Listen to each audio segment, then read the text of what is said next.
are you telling me that it's 8:25? Marty has a watch. What time did he think it was when he was visiting Doc Brown's garage? He clearly can't blame his lateness on the silly clock experiment. Mountain Dew Hat clearly already knows that Marty is on the back of the Jeep, but reacts to it again like he's noticing him for the first time further down the road. Also, Mountain Dew Hat. Hill Valley is a small town, but they support every American's right to sit in a theater and watch a porno movie 24 hours a day right there in the town square. Also, orgy American style. Hey man, when it's an orgy, I don't think anyone's instilled with a sense of nationalism. Biff just happens to be my supervisor. It's really hard to believe that the bully Biff entered the same line of work as nerdy George McFly, and ended up being his supervisor. 3 pens to make George look extra nerdy in this shot, 2 pens to make him look a third less nerdy in the next shot. Uncle Jailbird Joy? He's your brother, Mom. Thanks, Dave, for clearing up the relationship between your uncle and your mother. This grand appearance by Doc Brown in his DeLorean is pretty great, but it's also unlikely, considering that the DeLorean has these vertical opening doors. It would have been impossible for Doc to get into the car while it was in the truck, so he would have had to use his remote to get the car out of the truck, get into the car on the outside, drive it back into the truck, and then, just for the purpose of impressing Marty, drive it back out. But he's not even doing it to impress Marty because he doesn't even know he's here yet. Marty, you made it! Why are these flames on the road that are clearly touching Doc and Marty not burning them? Einstein could see the Libyan National Bus at a great distance, and they didn't even have their headlights on. They found me. I don't know how, but they found me. Yeah, I'm with you, Doc. Maybe they could have tracked you down to Hill Valley, but how did they figure out to go to Twin Pines Mall at 1:30 in the morning to come find you? When Einstein made his time travel journey, the DeLorean was super icy. When Marty makes his, there's no ice on the car. Also, he drove through the open door of the barn, meaning his car should be facing away from the Peabodys when they come to investigate. And even if he came from another direction, there appears to be no openings behind the car. Inky black of night to early morning sunrise in a matter of seconds, and then it's a totally sunny day in absolutely no time. Great, you're alive. A phone book listing does not prove whether someone is dead or alive. It's a good thing Lou doesn't take a look at the money Marty gives him. He might find some years that don't exist yet. That's John F. Kennedy Drive. Who the hell is John F. Kennedy? Obviously, the road didn't exist in 1955, and it's obviously one of those, haha, back in 1955, people didn't know how famous John F. Kennedy would be type of jokes, but Marty's grandfather says, who the hell is John F. Kennedy? As if you're supposed to be familiar with the name of anyone a road is named after.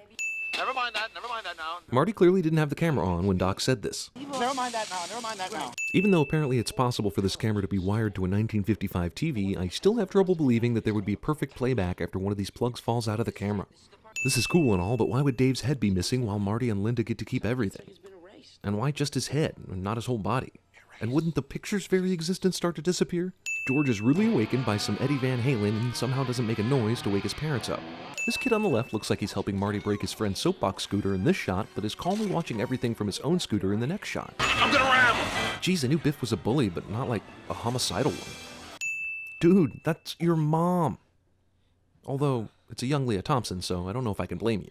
Wow, even in 1955, you could open something locked as long as you had something straight and metal. The most telegraphed punch in history somehow lands on Biff's face. He deserved it, but damn, the punch George tried to throw earlier wasn't nearly as telegraphed, and he stopped that one perfectly fine. Scram, McFly. It's actually kind of amazing after George socked Biff that this red-headed stepchild comes in and steals Lorraine from him. After the adrenaline rush of beating up the biggest bully in school, who's gonna stop you now? This is actually a great scene and one of my favorites in movie history, but since we know George is gonna come back and push this dumbass off Lorraine, and we know he's gonna kiss her, why would Marty's existence still be in danger? Does George have to kiss Lorraine at the exact moment he did in the first timeline? Marty doesn't do anything to help George make this decision. George makes the decision on his own, so this would have happened no matter what. Let's do another one. Suddenly Marvin is excited about doing another number with Marty, even though he screwed up most of Earth Angel. You know that new sound you're looking for? Well, listen to this. All of Chuck Berry's contributions to rock and roll are now explained. His cousin saw a white guy playing Johnny B. Good, and he took all the credit. During Marty's awesome guitar solo, I started wondering what happened to the Pepsi box that this amplifier was standing on earlier in the evening. Strickland has his ears covered at the end of Marty's solo and takes his hands away, but apparently just the thought of Marty's guitar skills makes him cover his ears again. Marty. Such a nice name. But you decided to name your first son Dave anyway. Look at the time! You got less than 4 minutes! But don't worry, that's just movie time. I got all the time I want. I got a time machine. I can just go back early and warn him. Okay, 10 minutes ought to do it. You're giving yourself 10 minutes to tell Doc he's gonna get shot? Why not an hour? Or a day? As long as you don't run into yourself, you should be fine. Also says 10 minutes and enters 11 minutes. That's cheating. Car suddenly goes dead when you most need it cliche. Electricity is way slower than I thought it was. Man, Doc Brown can take a lightning strike like no one I've ever seen. Geez, how many things does this car have to crash into before it shows any damage whatsoever? Brett. Is that former Mayor Red Thomas on the park bench? He looked kind of old back in 1955, and 30 years have passed since then. Shouldn't he be, like, really old? Or be dead by now? Car suddenly goes, f it. Just hit the steering wheel with your head, Marty. That worked last time. Here's another thing Marty's time travel adventure affected. The Libyan National Bus now has their headlights on. That's just chaos theory working its magic. So Marty starts making a run for it. Considering what we've seen in this movie so far, the Hill Valley Town Square is probably a little more than 2 miles away from the mall. But non-athletic slacker Marty can somehow make that trip on foot in 10 minutes. Okay, so he took the precaution of wearing a bulletproof vest, which probably shouldn't have worked against an AK-47 at that range anyway, but he didn't change anything else. The location or time where he would be shot, or stealing plutonium from the Libyan nationals in the first place. You'd think that in 30 years he might have come up with another power source for his DeLorean anyway. Which brings us to this point in the movie. The whole living room is different from what Marty remembers, which probably means a lot of things Marty remembers never happened, and his whole life would be different. Yet his other self is still apparently the same guy, with the same experiences, who still hangs out with Doc Brown and finds himself in a time machine going back to 1955. It's arguable the whole world would be different, since he interacted with a lot of people and not just his parents. It's also arguable you have to keep time travel simple, or else you lose your entire audience and you don't become the biggest hit of 1985. Still a sin. We never said we were happy about that. Yeah, what are you wearing, Dave? Marty, I always wear a suit to the office. And you still live with your parents? Well, Mom, we talked about this, but how can I go to the lake? The car's wrecked. Nobody asks Marty why he thought the car was wrecked when it clearly wasn't. Furthermore, the new Marty apparently owns the 4x4 that he wanted so much at the beginning of the movie. Wouldn't someone in his family say, "Hey Marty, it doesn't matter if the car is wrecked anyway, you have a f***ing 4x4 in the garage"? Now, Biff, don't con me. Let this be a lesson, kids. When you punch a bully, that bully becomes a total pussy later. On top Biff ever since high school. Although, if it wasn't for him, We never would have fallen in love. Okay, so it's understandable that in the movie they don't acknowledge that Marty looks a hell of a lot like the guy that helped them get together 30 years ago. They may have done it when he was growing up.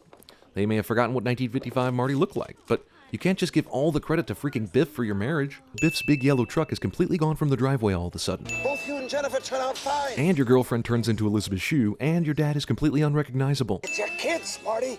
Something has got to be done about your kids. You don't have to go back to 2015 to fix things, right? Can't you just tell them in 1985 so they'll remember later? Or give them an envelope they can't open until 2015? Hey, Doc, we better back up. We don't have enough road to get up to 88. Well, last night he sure did. He got up to 88 in like no time.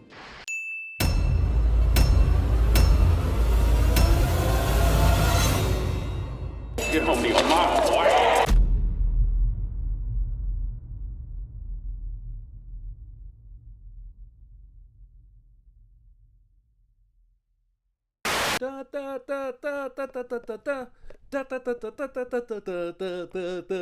He's a real nutcase. You hang around with him, you're gonna end up in big trouble. Oh, yes, sir. son, your ego is writing checks your body can't cash. Tommy, how's the peeping? Tommy, how's the peeping?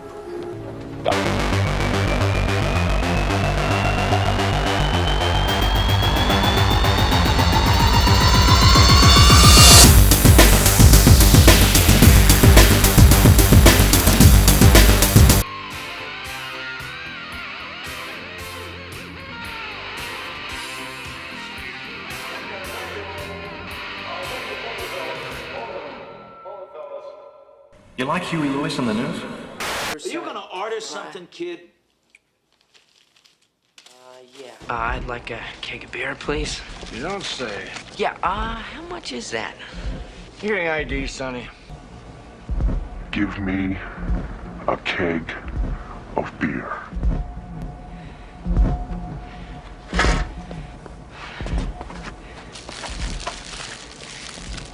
And these.